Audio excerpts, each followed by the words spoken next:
Bhagavatam, 4th Canto, Chapter 11, Swayambhuva Manu advises Dhruva Maharaj.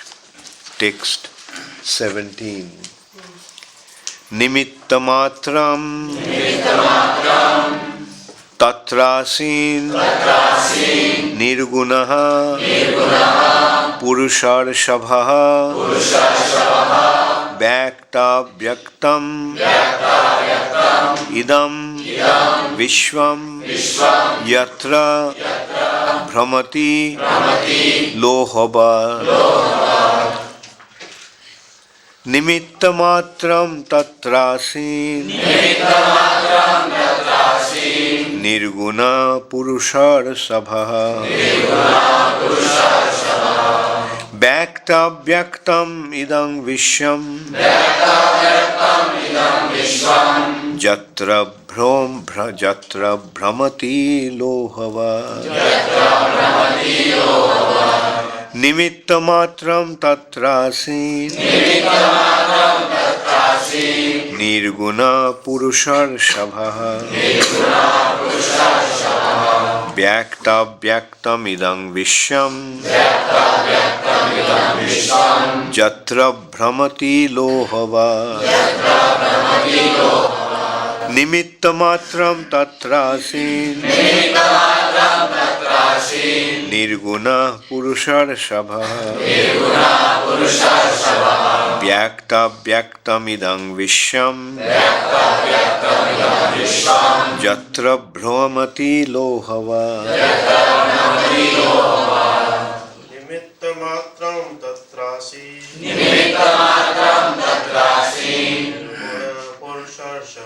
nirgunah purusarsabhah vyaktavyaktam idam visvam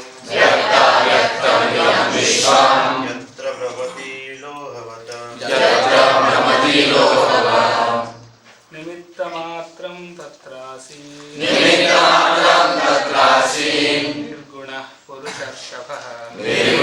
purusarsabhah vyaktavyaktam idam visvam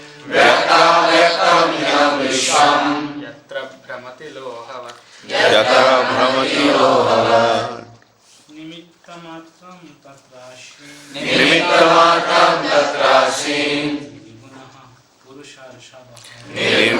purusarsabhah vyaktavyaktam idam visvam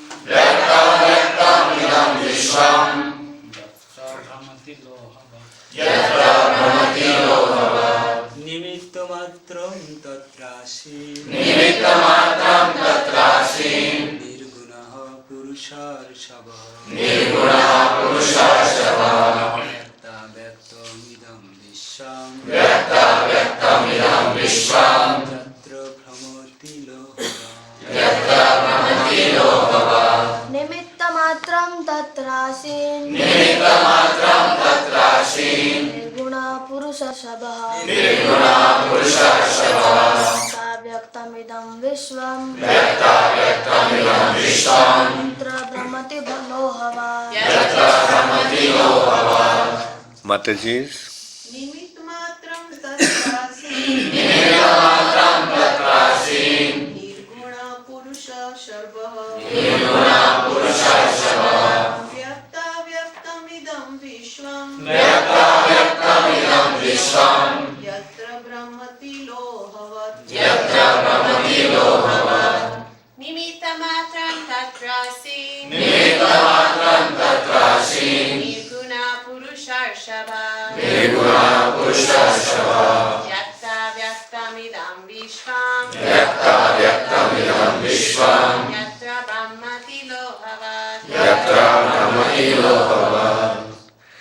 Nimitta-matram, remote cause. Tatra, then. Asit, was. Nirgunah, uncontaminated. Purusarsabhah, the Supreme Person. Vyakta, manifested. Avyaktam, unmanifested. Idam, this. Visvam, world. Yatra, where. bhramati moves, lohavat like iron. Translation by His Divine Grace, Srila Prabhupada. My dear Dhruva, the Supreme Personality of Godhead is uncontaminated by the material modes of nature. He is the remote cause of the creation of this material cosmic manifestation. When He gives the impetus, many other causes and effects are produced, and thus the whole universe moves, just as iron moves by the integrated force of a magnet. Please repeat after me. My dear Dhruva, the Supreme Personality of Godhead, is uncontaminated by the material modes of nature. He is the remote cause of the creation of this material cosmic manifestation. When He gives the impetus, many other causes and effects are produced.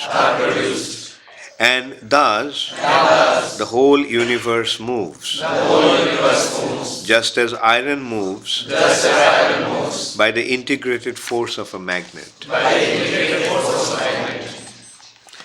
Purport by Srila Prabhupada. How the external energy of the Supreme Personality of Godhead works within this material world is explained in this verse. Everything is happening by the energy of the Supreme Lord. The atheistic philosophers who do not agree to accept the Supreme Personality of Godhead as the original cause of creation think that the material world moves by the action and reactions of different material elements. A simple example of the interaction of elements occurs when we mix soda and acid, and the interaction of soda and acid and the movement of effervescent is produced. But one cannot produce life by such interaction of chemicals. There are 8,400,000 different species of life with different wishes and different actions. How the material force is working cannot be explained just on the basis of chemical reaction. A suitable example in this connection is that of the potter and the potter's wheel. The potter's wheel rotates and the several varieties of earthen pots come out. There are many causes for the earthen pots, but the original cause is the potter, who sets a force on the wheel. The force comes by his superintendence. The same idea is explained in Bhagavad Gita. Behind all material action and reactions, there is Krishna, the Supreme Personality of Godhead. Krishna says that everything depends on his energy, and yet he is not everywhere. The pot is produced under certain conditions of actions and reactions of material energy. But the potter is not in the pot. In a similar way, the material creation is set up by the Lord, but He remains aloof, as stated in the Vedas. He simply glanced over it, and the agitation of matter immediately began. In Bhagavad Gita, it is also said that the Lord impregnates the material energy with the part and parcel jivas, and thus the different forms and different activities immediately ensue. Because of the different desires and karmic activities of the jiva soul, different types of bodies and different species are produced. In Darwin's theory, there is no acceptance of the living entity as spirit soul, and therefore his explanation of evolution is incomplete. Varieties of phenomena occur within this universe on account of the actions and reactions of the three main modes of material nature. But the original creator or the cause is the Supreme Personality of Godhead, who is mentioned here as nimitta-matram, the remote cause. He simply pushes the wheel with his energy. According to the Mayavadi philosophers, the Supreme Brahman has transformed himself into many varieties of forms. But that is not the fact. He is always transcendental to the actions and reactions of the material gunas, although he is the cause of all causes. Lord Brahma says therefore in Brahma Samhita 5.1, Ishvaraha Parama Krishna Satchidananda Vigraha Anadiradir Govindaha Sarva Karana Karanam. There are many causes and effects, but the original cause is Sri Krishna.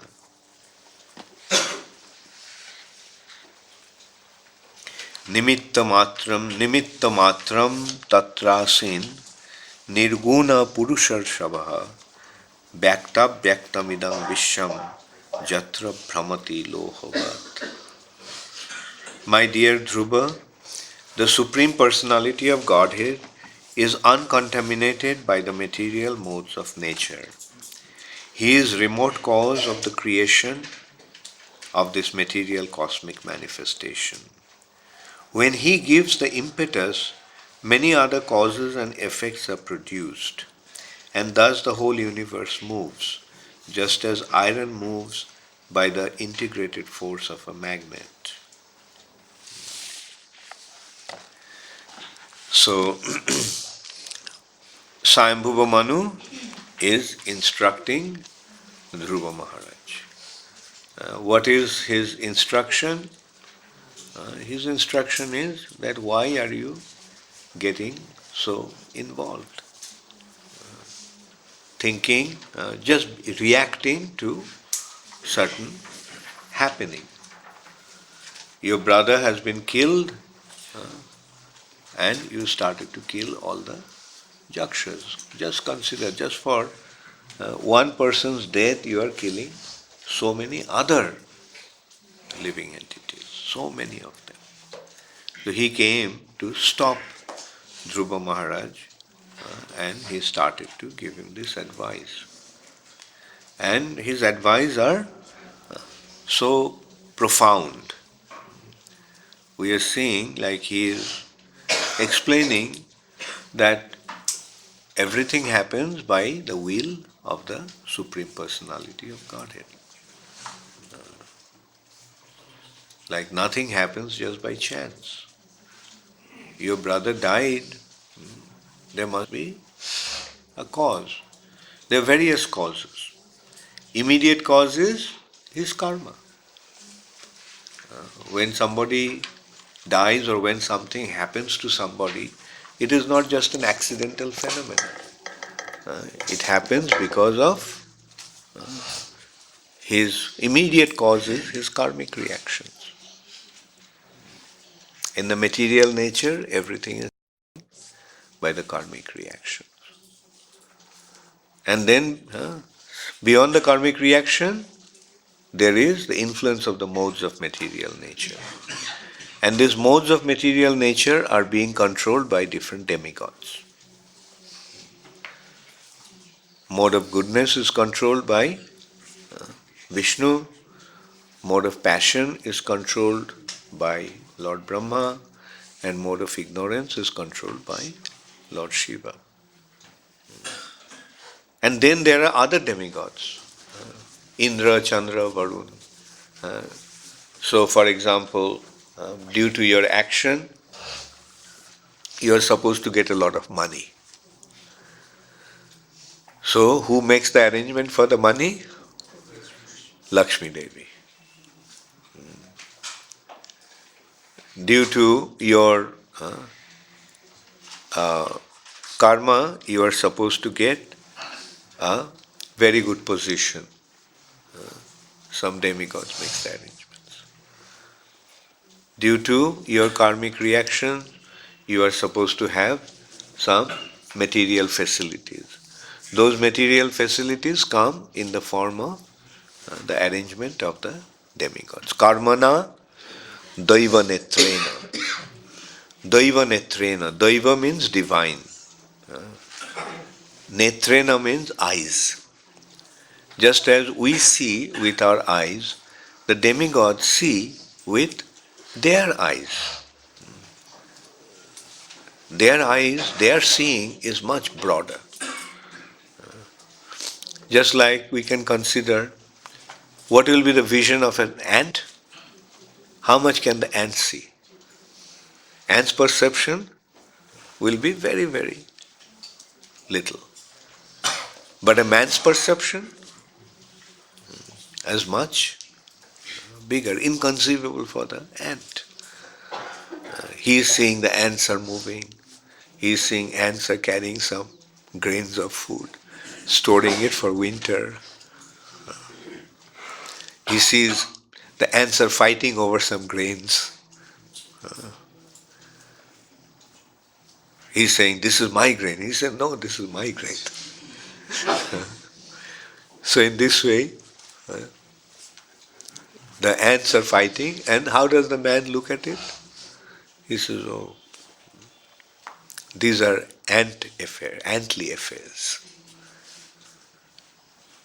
So similarly, the demigods are seeing us, tiny little ants, not even as significant as an ant, completely insignificant from their perspective.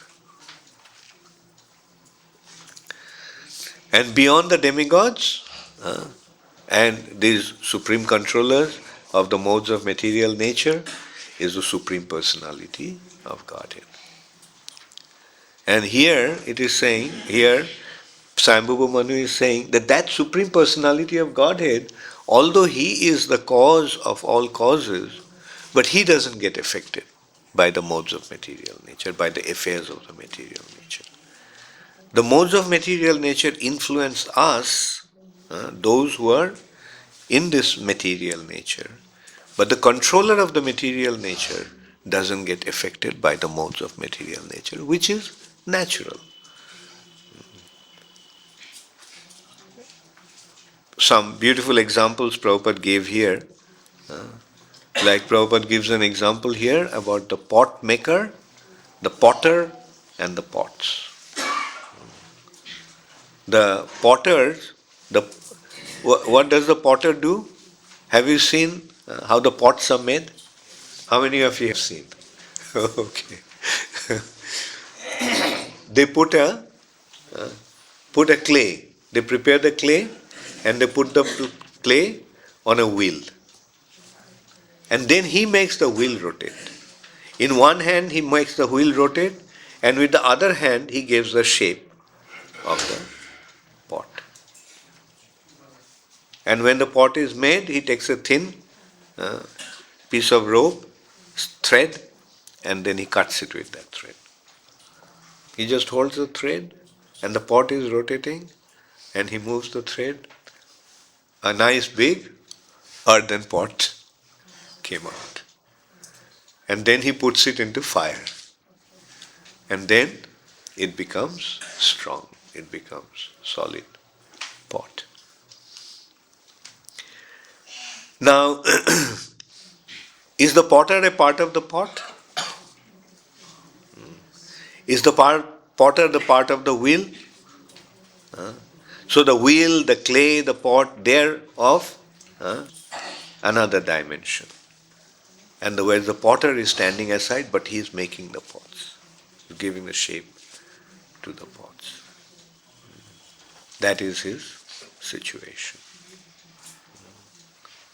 So, in a similar way, the Supreme Personality of Godhead sets the material creation in motion. Of course, a potter touches with his hand to make the pot. It's just an example. But the Supreme Personality of Godhead makes things happen just by his glance. He doesn't touch anything with his hand. He may, if he wants to, just like he lifted Govardhan hill.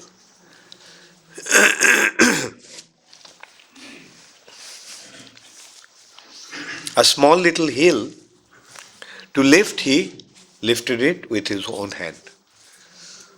But does he need to touch the hill with his hand? Does he need to do that?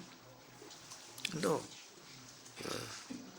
But it's just out of his lila, just out of his pastimes, he is doing that because he is performing the pastime as a human being, as a cowherd boy. In this Braja Leela, he is not acting like the Supreme Personality of Godhead. If he acted like the Supreme Personality of Godhead, then he would have just glanced at Govardhan Hill and said, Govardhan, get up. And immediately Govardhan would have got up and made room for the cowherd people to come and take shelter. But he is playing his pastimes. Touched his hand. Touched the hill with his hand.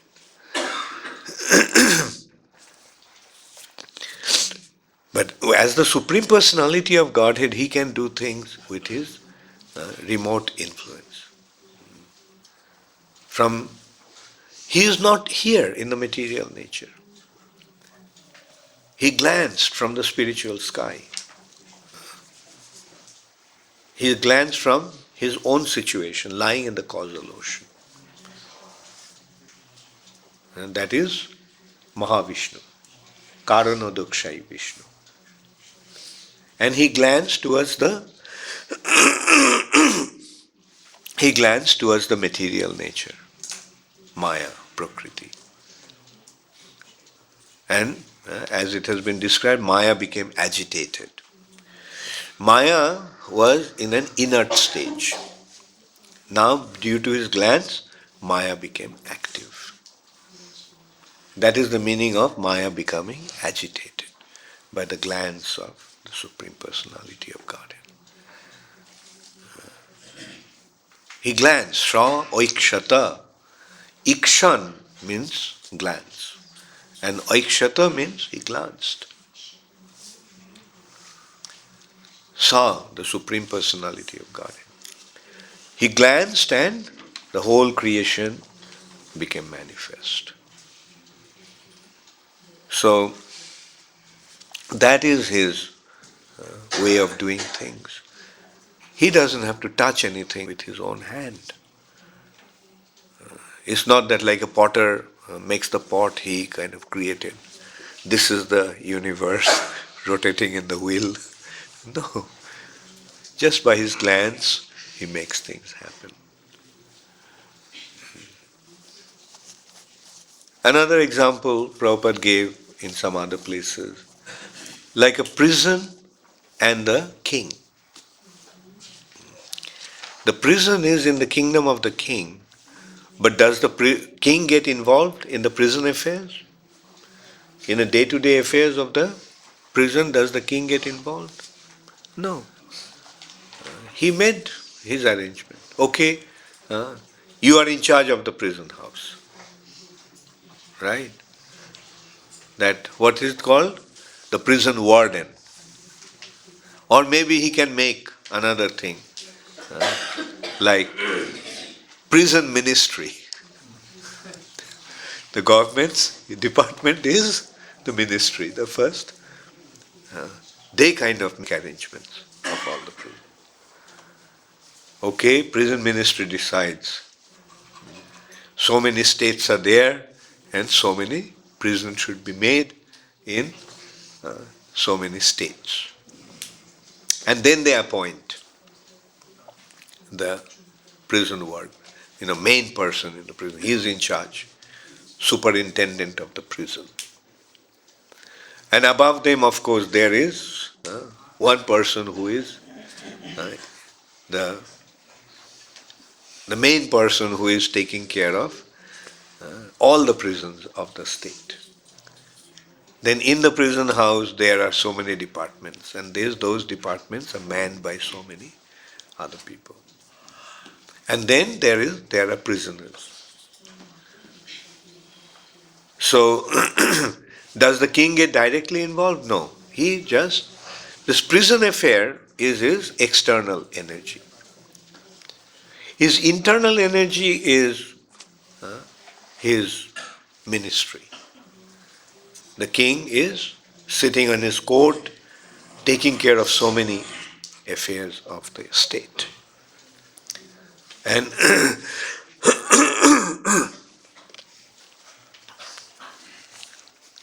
and then The ultimate consideration is his own palace. His palace again is different from the court. In the court, he takes care of the management. But when he goes to the palace, does his palace manage the palace affairs? No, that is the affair of the queen, the real boss. The household affairs are controlled by the wife. The husband doesn't get involved in that. And so similarly, there is material nature. What is the material nature? The material nature is the prison house. What is the royal affairs of the king? Vaikuntha. The King of Kings, the Supreme Personality of Godhead. And what is the palace of the king? The Andar Mahal? Golok, Vrindavan. And there the king is not the controller. Radharani is the controller. So in this way we can see how the Supreme Personality of Godhead has his way of doing things. Now material affair, he is not interested. He just glanced and set it in motion. And now the different demigods are controlling that. And then ultimately Mahamaya, material nature, personification of the material nature. And then he is taking care of all the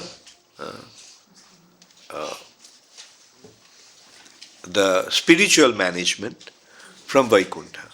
And what is spiritual management? Spiritual management is not like material management, controlling different things, like making arrangements. Spiritual arrangement is actually loving relationship. Generally, living entities are his servants, and he is the Supreme Personality of Godhead. So in Vaikuntha, that is the mood.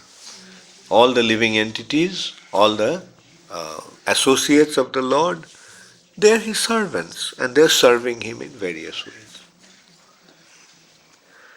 And by doing their service, by rendering their service, they are enjoying. The Lord is enjoying by accepting their service, and the devotees are enjoying by offering their service.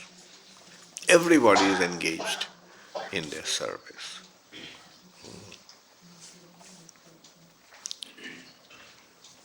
And when he goes to his Andar Mahal, when he goes to Golok Vrindavan, there that loving exchange is even more intense. It's not like servant and master loving relationship. It is an exchange of love. It is just an exchange of love. And in that loving relationship, his position as the Supreme Personality of Godhead is not so prominent. Like the king, when he goes to his palace and he deals with his wife, does the wife deal with him like a king, like he is the king? The wife deals with him like, you are my husband. His children, do they deal with him like a king? The children deal with him like their father. So this is how in the spiritual sky different living entities are interacting with the Supreme Personality of Godhead. There somebody is like that is also another now leads to another consideration. This palace is actually not Vrindavan. The palace is Dwarka. There he has his queens. There he has his children. And they are dealing with him in a certain way. But even beyond that, there is another region where the king is not seen as the king. Although in Dwarka, in the palace, the queens know that he is the king. Children know that although he is the father, but he is the king. So that awareness that he is the king is there in Dwarka. But in Vrindavan, that awareness is also not there. They don't care whether he is king or not. Their mood is, you are my friend. Their mood is, you are my most dearmost object of love. So that is Vrindavan. So, in Vrindavan, Krishna is not God. That's the difference. In Dwarka, although these relationships are there, a husband-wife relationship, father-son relationship, like parent-children relationship, friendship, like these are there, but those relationships are on the basis of the awareness that Krishna is the Supreme Personality of Godhead. In Dwarka they have that awareness. But in Vrindavan that awareness is not there. They don't consider that he is the Supreme Personality of Godhead. Their consideration is that you are the dearmost object of our love. You are my friend. You are my son. Not you are the Supreme Personality of Godhead and you are my son. Like that is called Oisharjo. Oisharja means opulence. Shithil. Shithil means loosened, weakened, prem. Love in Vaikuntha and all the way up to Dwarka has been weakened by this mood of awe and reverence, with due to opulence. You are the Supreme Personality of Godhead. Although you are my son, but actually you are the Supreme Personality of Godhead. But in Vrindavan that feeling is not there. Because in Vrindavan there is no consideration that you are the Supreme Personality of Godhead. You are my friend. You are my son. You are my lover. So that is the prerogative of Vrindavan. Anyway, here we are not going that far in this particular shlok. Here the consideration is how the Supreme Personality of Godhead is aloof from everything. What Swayambhuva Manu is pointing out, that why are you getting so worked up? Why not see that this has happened due to the arrangement of the Supreme Personality of Godhead? Of course, there is another way of looking at it also. The Supreme Personality of Godhead wanted Dhruva Maharaj to kill all the Jakshas. And now that mission has been accomplished, Swayambhuva Manu is pacifying him. Okay, business has been done, now cool down. So in this way, ultimately we can see that everything happens due to the divine arrangement of the Supreme Personality of Godhead. Prakrite kriyamanani gunai karmani sarvasa. So the intelligent thing is to realize that and act accordingly. Become an instrument in the hands of the Supreme Personality of Godhead. Don't become the doer, but become the medium. That is the difference. I am the doer. Kartaham iti mannate. I am the controller. I am the doer. Karta. But actually I am not the doer. I am simply the medium through whom the Supreme Personality of Godhead is making things happen.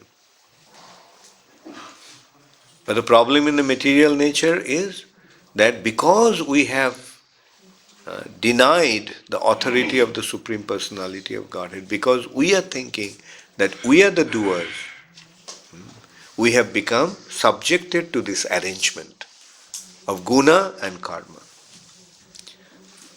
If we surrender ourselves to Krishna, surrender means, an example in that respect has been given is like that of a puppet. A puppet is dancing. The puppet is dancing. We say puppet is dancing. But is the puppet dancing? It is the puppeteer who is making him dance by pulling the strings. So in the ultimate issue, we have to recognize that we are like the puppets, and Krishna is making us dance in different roles. So that is the ultimate consideration. And when we submit to Krishna completely and act as an instrument in his hands, then we become free from the influence of the modes of material nature. Then there is no more influence of the modes of material nature. Then we will become free from the modes. Therefore, the ultimate consideration of freedom from material bondage is to surrender to Krishna. What does the word surrender mean? Does the surrender mean that I am the doer and you are nobody? Is that surrender? Or surrender means you do whatever you want to do with me. I have no independence. I don't have any independence. I am not the doer, you are the doer. And I'll do whatever you want me to do. And yes, you made the arrangements for the modes, I'll function accordingly. If you are pulling the string this way, my hand will go this way. If you pull the string this way, my hand will go this way. No resistance from my part. False ego, what does the false ego do? False ego creates the resistance. Krishna is saying, pulling the string, I want a hand to go this way, and we are pulling it in this way. That is the conditioning of the living entities. Krishna wants things to happen in a certain way, and we are trying to make things happen according to our way. We are not listening to what Krishna wants. We are simply caught up with our own plan, our sense gratification. I want it this way. Krishna says, go this way, and I said, no, I will go this way. Krishna says, do this. We say, no, I will do this. So that is the conditioning of the living entities in the material nature. So what is the important thing to do? What is the intelligent thing to do? Surrender to Krishna. Karishe bachanam tama. This illusion that I am the doer, that is the illusion. Now that illusion is gone. I am not the doer. So that's what Swayambhuva Manu is pointing out to Dhruva Maharaj. Dhruva recognized that you are an instrument in the hands of the Supreme Personality of Godhead. So act accordingly. And then what happens? Then everything happens in such a wonderful way. Who can do things better than Krishna? When Krishna takes charge, when Krishna gets things done, that's perfect. And the wonderful thing is, when Krishna takes charge, then victory is assured. We'll win. At the end, Krishna will win. So if we act on Krishna's behalf, we will win. Does anybody want to lose? No. We all want to win. Now, there may be some immediate opposition. There is some apparent defeat. But that doesn't matter. The ultimate victory is the consideration. What's the point in winning for 5 minutes? But then being attacked and losing. So ultimate victory is what really matters. And that ultimate victory will be there when we act on behalf of Krishna, because Krishna will ultimately make all the arrangements. Like we can see, the Pandavas have gone through so many difficulties. So many difficulties. At the young age, they lost their father. Then they were brought up to the palace. They were treated so badly. Duryodhana tried to kill them even as little children. Their wife was insulted so badly. So these were happening. But ultimately what happened? Who won? Pandavas won. Therefore, these apparent defeats, apparent difficulties are not so important. The ultimate victory is what really matters. And what's the ultimate victory? The ultimate victory is going to be at the time of death. Going back to Godhead. Whatever happens to us in this, when we are alive in this material nature, is only secondary consideration. And the ultimate consideration is, at the time of death, we have to remember Krishna, and then we can go back to the spiritual sky. Thank you very much. All glories to Srila Prabhupada. Gaur Premanande. Does anybody have any question? I have a couple of questions. First is, it's explained here how Krishna is aloof from the material nature. Material nature works according to certain laws. Now, this appears to be a little like something like a karma mimamsa philosophy, because Krishna doesn't interfere with the laws of material nature. He's something like a, just like a sanctioner to whatever happens in material nature. Even sometimes even devotees may face certain reactions. So Krishna doesn't interfere, so to speak. But if he interferes, then how is he aloof? Then he's not aloof. So how do we understand the apparent? That if he's aloof, then he's like kind of the laws of material nature are themselves controlling everything. In a way, that is the thing. Like you see, karma mimamsa.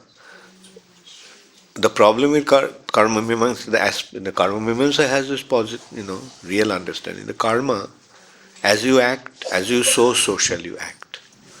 That is the basic principle of karma mimamsa, right? As you sow, so shall you act. Krishna is not involved in that. He is impartial. He is not saying that I want you to enjoy or I want you to suffer.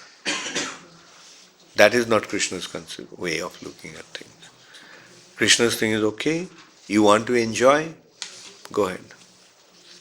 Go to the material nature. And you will see yourself what this desire for enjoyment will lead you to. You think you are going to enjoy, go there and see. Now, for making the living entity go through that experience of acting independently, Krishna made this arrangement. Guna, karma. And things are happening just by guna and karma. Krishna is not involved in that. So that is the law that governs the affairs of the material nature. Get it? And you spoke about surrender. The thing is to want to do what Krishna wills or to accept Krishna's will. That is the philosophy and that's the ideal which we know. But being on a practical level, because we are still, in the conditioning of material nature, therefore it doesn't come from the heart because sometimes there is resistance from within the heart, and there is, we have to accept that also sometimes that we are, in the sense that at least we have to deal with it. Not that we shouldn't surrender, but when these feelings go against things that are happening, then how do we deal with it in a way that doesn't that also keeps us peaceful and keeps us on the path so that ultimately we can one day come to the platform of full surrender. So in the meantime, how do we deal with the feelings or with the things which are not very conducive that come from within? Yeah. Well, the first consideration here is that the surrender has to be unconditional. If it is conditional, then it must surrender. If so many conditions are implied, I will surrender if you do this. I will surrender to you if you pay me a certain amount of money every month. That is not surrender, but that is one step towards that ultimate surrender. It's not hard. After all, you are surrendering to Krishna, even though conditionally. But when through this surrender you realize that how you are actually benefiting, right? Then that becomes unconditional. You get the point? Like initially there may be, I want this condition to be fulfilled, I want that condition to be fulfilled. Or Krishna give me this. Like it is also a kind of surrender I'm asking to Krishna. It's some sort of surrender. But this is conditional surrender. The unconditional surrender is no matter what, whether I enjoy or suffer, whether I get anything or not, I will surrender unto you. That is the ultimate consideration of unconditional surrender. But this unconditional surrender also is not blind. Like blind in the sense, you see, man or a living entity doesn't do anything without being motivated. The motivation is always the guiding factor. So this motivation, when one is motivated by seeing that by this surrender he is going to benefit no matter what, then he stops making these conditions. Krishna, when he sees, just like when you go to a distant person and make surrender to him, then you make conditions because you don't trust him. You say that, well, I'll do it for you, but sign a contract that you will do this. I'll do this job and you'll pay me so much money. Signing a contract. But when you recognize that this person is your real well-wisher, then you don't feel like writing a contract. When you see that this person is your dearest friend, when you're dealing with your friend, do you write a contract? Sign a contract? No. So that is the meaning of being surrender being unconditional. No more mistrust, complete faith, complete trust. That you are my supreme well-wisher. Okay. Thank you for a wonderful class. I had two questions. The first question is that in this series of verses, Manu told many teachings to Dhruva Maharaj, and he told that a devotee should behave exemplary also. So, like Lord Chaitanya Mahaprabhu also says this, that dharma sansthapan hetu sadhu vyavahar. So, what are the basic tenets of good behavior? Lord Chaitanya said what? That regarding Madhavendra, he told once that dharma sansthapan hetu sadhu vyavahar. Okay. So, what are the basic tenets of good behavior for which a devotee should aspire? The thing is, first consideration is that it should be based on devotion to Krishna. That is the main consideration. When you act due to your attachment and love for Krishna, that is the perfect Vaishnava behavior. Right?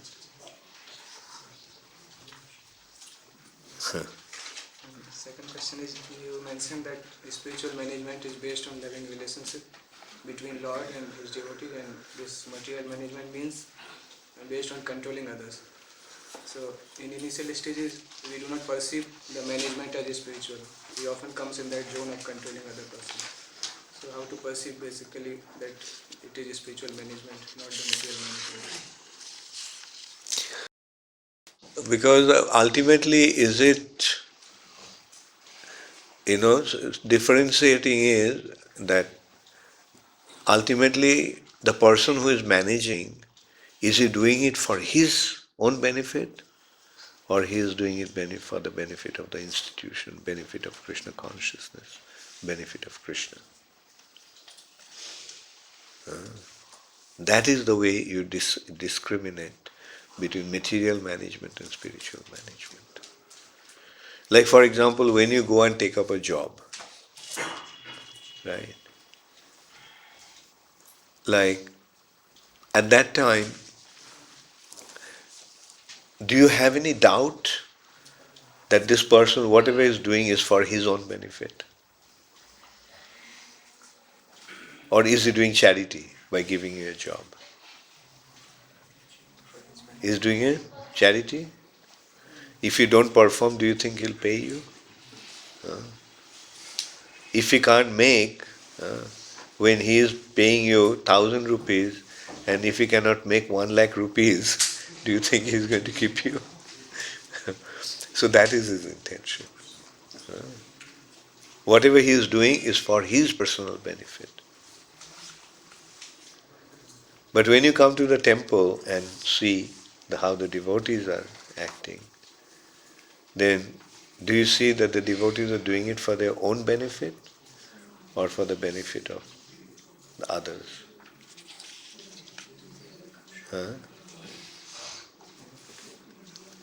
So that is what makes the difference.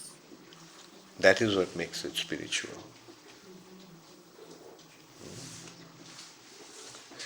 Okay, quite a few questions came from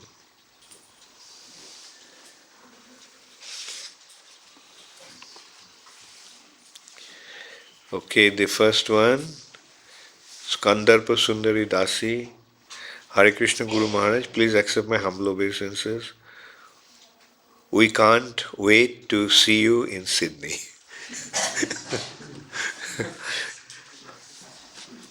Well, very nice question. Okay, yes, I am also waiting to go there and see you all. Hare Krishna.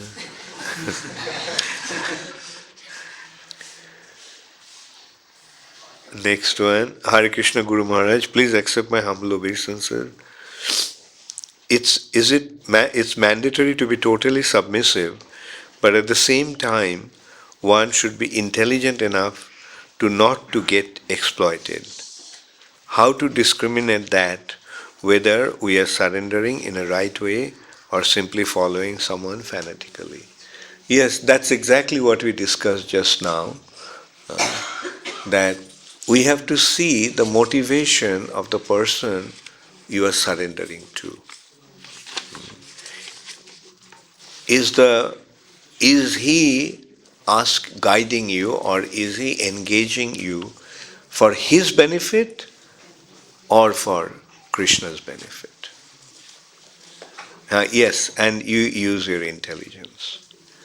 If the person is engaging you in the service for his own benefit, then don't surrender. Unless you have to. Like when you get a job, like although you know that he is exploiting you, but you allow yourself to be exploited because you need money. So they are taking advantage of it and exploiting you. But if a devotee does that, then don't allow it to happen.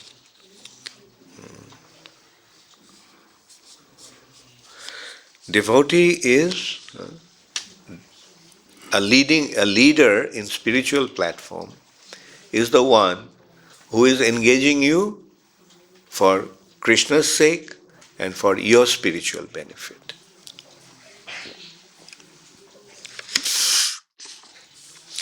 How